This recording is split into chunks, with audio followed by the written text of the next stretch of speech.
paano nabawasan ng malaki ang kanyang timbang.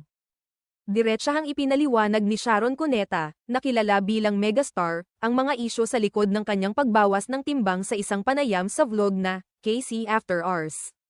Hosted ng batikang news anchor ng ABS-CBN News Channel, ANC, na si Carmina Constantino. Sa kabila ng mga lumulutang na espekulasyon na gumagamit umano siya ng sikat na gamot na Ozempic upang pamayat. Nilinaw ng aktres na hindi siya kailanman gumamit ng naturang gamot.